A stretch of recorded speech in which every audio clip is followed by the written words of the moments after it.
So for section 4.4, all we're doing is we're going to be doing the same things we were doing in 4.3, except now we're adding a coefficient in front of the x squared term. So instead of it just being x squared, we're going to have like 2x squared or 3x squared or something like that. So we've already went over the box method, but the first step there, we were always ignoring. Well, now we want to make sure we pay attention to our first step. So we always want to try and factor out a common factor first, and then go about going through the box method. So first thing we want to do is we want to factor out a common factor, then draw our box with 4 squares in it, put your first term in the top left, put your last term in the bottom right, multiply those two terms together, and then find factors that add up to the middle term, the x term, and then factor each row in each column. So same stuff we've been doing. This same exact slide is in your 4.3 notes when we talked about it then. So for the first example, we want to check to see if we can factor anything out. And you can see that we can't. This is in simplest terms, so we just need to start with the box method. So we put our first term in the top left, last term, bottom right. Multiply these together, we get negative 4x squared. Now we need to find the factors of 4. I'm going to list all of them because that helps me. So we have 1 and 4 and 2 and 2. Now we need a pair of numbers here that adds up to 3. Well, 1 and 4 are the only ones that can get us to 3. And we need a negative 1x and a positive 4x. And again, it doesn't matter where you put these terms here. They can go in either box. Now we gotta look at the first column and see what we can factor out of the first column. Well, we see that they have a 2 and a 4, or a 2 and an x in common, so we can factor out 2x. And here we can factor out a negative 1. Remember that if we're writing our factor right here, we look at the first box under it to see if it's negative. We see it's negative, so we factor out a negative. If we're writing our factor here, first box under it was positive, so we factor out a positive.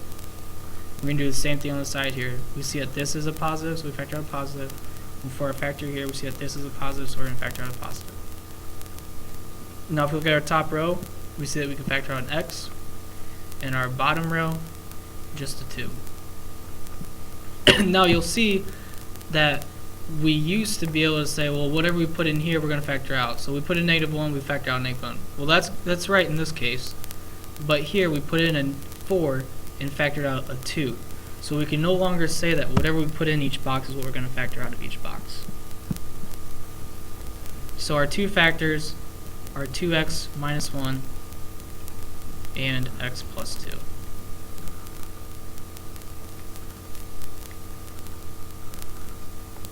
And once again, you should always check these.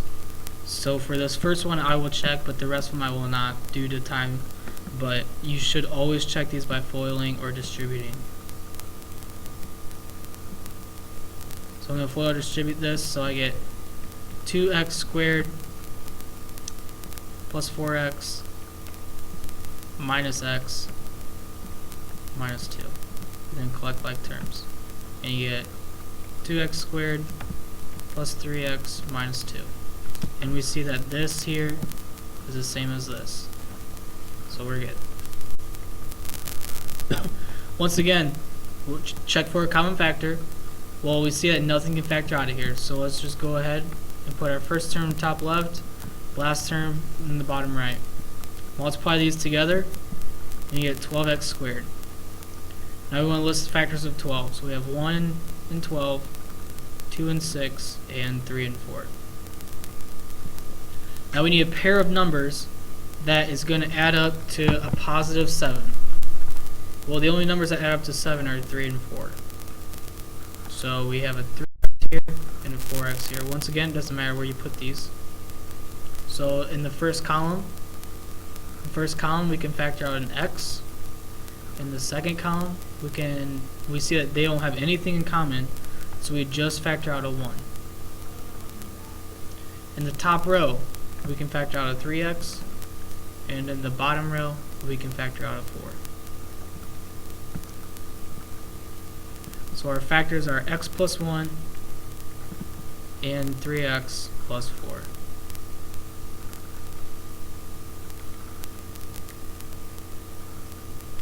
Once again, we can check this by foiling or distributing, but I'm not going to due to time. But make sure you're always checking these to make sure they are correct. So, once again, first step is to check if we can factor out a GCF. Well, we see here that we can actually factor out a GCF. We can factor out a 3 in each of these. So when we factor out a 3, we are left with 2x squared plus 7x plus 5. So our quadratic here is in simplest terms now. So now we can go ahead and plug this quadratic into the box method. So we'll have 2x squared here and 5 here. Multiply these together and you get 10x squared. Factors of 10 are 1 and 10 and 2 and 5.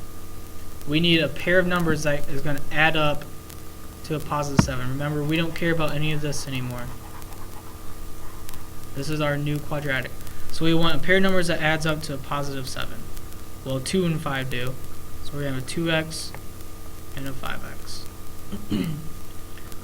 First column, factor out an x. Second column, nothing in common, so you just factor out a 1. Top row, factor out a 2x. Bottom row, you factor out a 5. So our factors are x plus 1 and 2x plus 5.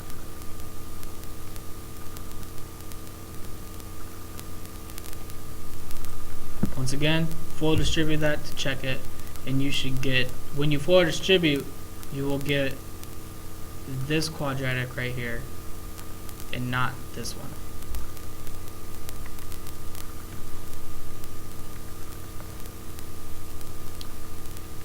So once again, we gotta just check for a common factor. We see that there are no common factors here. So we plug a 2x here, and we put our 9 here. Multiply these together. When you multiply them together, you get 18x squared. Now let's list the factors of 18. We have 1 and 18, 2 and 9, and 3 and 6. Now we need to get a negative 3. Well, the only way to get a negative 3 is to make a negative 6 and a positive 3. So let's go factor the first column. Factor out the first column, you can only factor out an x. Second column is going to be negative 3. First box we see is a negative, so we factor out a negative. Top row, we factor out a 2x. And the bottom row, we can only factor out a 3. So our factors are going to be x minus 3 and 2x plus 3. Once again, fully distribute that, and you should get this quadratic up here. Now for this one here, we don't need to use the box method. And you see that we're solving here. So all we need to do is this is a difference. This is what we call a difference of two squares. So we see that there's no middle term and we're subtracting. Our first term is a perfect square, our second term is a perfect square. So all we have to do is take the square root of our first term, which is 3x, and the square root of our last term, which is 2. Now, to fill in our signs, we need to make sure we get a 0 in the middle. Well, the only way to get 0 is a plus and a minus. So the difference of two squares is going to look like this. We have a plus and a minus in them. So our middle terms cancel out.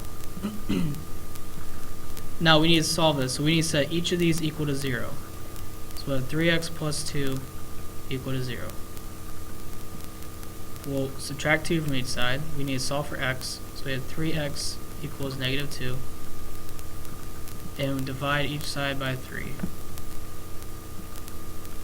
So x is going to equal negative 2/3. Well, we can figure that out just by looking at this parenthesis. So all we gotta do is we gotta take this number right here, the constant, and put it on top of the x value here, 3. So 2 over 3, and then we're still changing our signs here.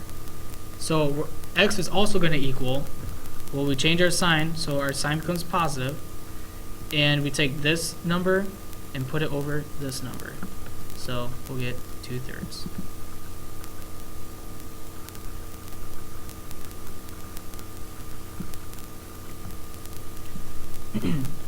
For this example here, we need to get everything to one side of the equal sign, so we're going to add 3x squared to each side and subtract 6x from each side.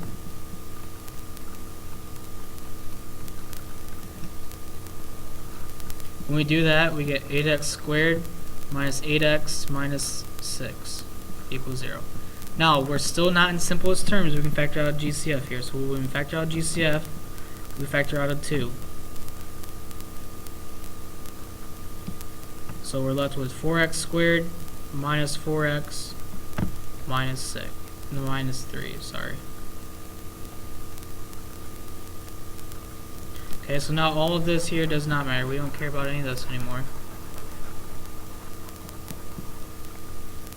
Now we take this quadratic and we plug it into our box method. So we're going to have 4x squared and negative 3. Multiply these together and we get negative 12x squared. Now we need to find factors of 12. Factors of 12 are 1 and 12, 2 and 6, and 3 and 4. We need these numbers to add up to a negative 4. The only way we can do that is with these numbers here. So we need a negative 6x and a positive 2x. And now we just got to factor this. So we'll factor the first column, we get 2x. Factor the second column, we get negative 3. Top row, we have 2x. Bottom row, we have just 1. So we have 2x minus 3 and 2x plus 1. Okay, so we're going to take, since we're solving, we need an x equals. If we're just factoring, we'd stop right here. But since we're solving, we have to have x equals. So I'm going to take the opposite of this sign, and then I'm going to take this number and put it on top of this number. So I have positive 3 halves and negative 1 half. And those are our answers. And once again, you can plug these in and you can check your answer. So we should always be checking your answer. You can just plug them in to either.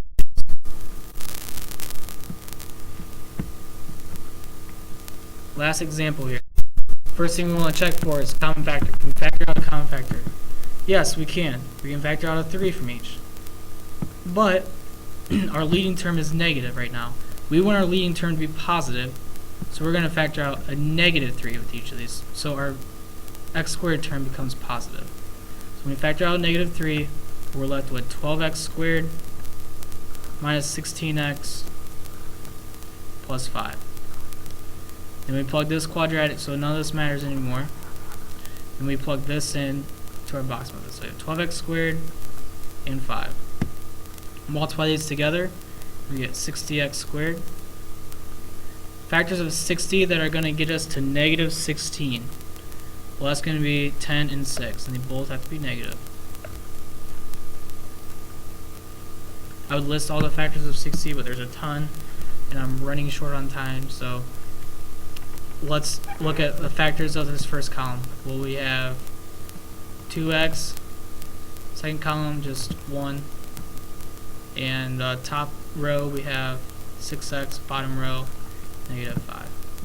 So we have 2x minus 1 and 6x minus 5. So our answers are going to be 5 over 6 and 1 over 2. So that is section 4.4. All we were doing is factoring and solving with a leading coefficient with all these. So if you have any questions, just please find me and please ask, but other than that, that's it.